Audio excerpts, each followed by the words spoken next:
Chers amis fidèles ou occasionnels, voici la dernière méditation hebdomadaire de cette année scolaire, la dernière mienne en tant que pasteur de Vosges-Meurthe. Continuerai-je ensuite? Et souhaiterez-vous les recevoir tant qu'un nouveau pasteur ne sera pas nommé? L'Esprit Saint le dira. En attendant, un des textes de ce jeudi ouvre l'un des sommaires du livre des Actes des Apôtres qui nous montre une situation idyllique. La multitude de ceux qui avaient cru n'était qu'un cœur et qu'une âme.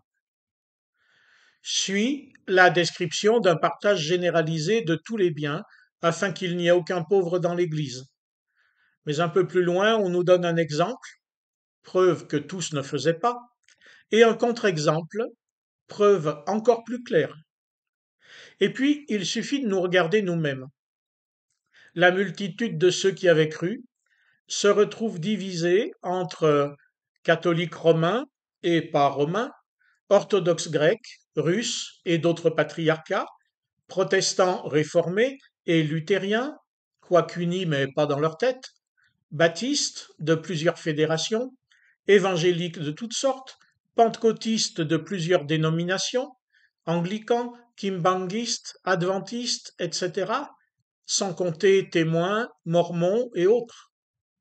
Mais plus proche de nous, dans chacune de ces églises, et dans la nôtre, celle qui nous concerne, ne sommes-nous vraiment qu'un cœur et qu'une âme? La réalité résiste à notre envie, à notre profession de paix et d'amour, comme dans les actes des apôtres. Car nous vivons toujours dans un monde marqué par le péché, la rupture avec Dieu, et chacun de nous l'est aussi, pécheur jusqu'à la mort, quoique déjà pardonné et justifié en Christ. Si l'être nouveau a été implanté en nous par la mort et la résurrection de Jésus, dès lors que nous lui faisons confiance, le vieil être en nous n'est pas encore mort. Et celui-ci se manifeste toujours, comme depuis le Paléolithique, par la soif de pouvoir, la soif de posséder, l'envie de ce qu'ont ou sont les autres, sans considération pour la volonté de Dieu, sans respect pour les personnes, ou alors seulement dans nos têtes, et encore. Le spectacle affligeant que nous montre la campagne électorale, les médias et les réseaux sociaux, le déchaînement de haine entre les camps et même dans chaque camp, tout ceci n'est que l'image caricaturale de ce que nous sommes et vivons entre nous, y compris souvent dans l'Église. Pourtant, l'Esprit de Dieu nous a été donné et nous est renouvelé autant que de besoin. Il y aurait peu d'efforts à faire, d'autant que les efforts seraient siens. Nous avons l'envie de fraternité. Nous avons compris que c'est là que se tient notre propre bonheur, non dans la domination, mais dans le service, non dans l'affirmation de soi, mais dans le soutien des autres. Ainsi, ce que nous prêchons à chaque mariage est vrai aussi dans nos relations entre nous dans l'Église, comme à l'égard de tous.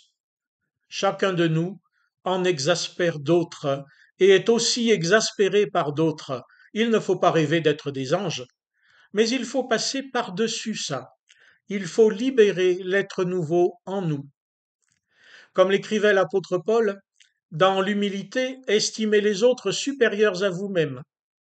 La recette est là, car dans l'Église, nous pouvons le vivre dans la réciprocité les uns pour les autres. Alors la concorde et la paix rendront un vrai témoignage à celui qui a donné sa vie pour nous, plutôt que notre péché et notre orgueil n'en soient un contre-témoignage. Soyez en paix les uns avec les autres, disait Jésus. Qu'il en soit ainsi. Bonne continuation à chacun dans cette paix plus qu'humaine. Le Seigneur vient.